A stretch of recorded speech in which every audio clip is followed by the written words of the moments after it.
Hello guys! In this video I'm going to show you how to show park vehicle on the Sygic application. But first of all, I just want to mention, please don't forget to subscribe to our channel, because at 100,000 subscribers we are going to show you our YouTube revenue statistics and growth strategy, how to make money online. So let's jump into it.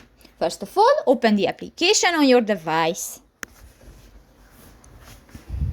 New, click to the three lines at the upper right corner of the screen and go to the settings icon. New, go to the features section and you can find the last option, the favorites panel.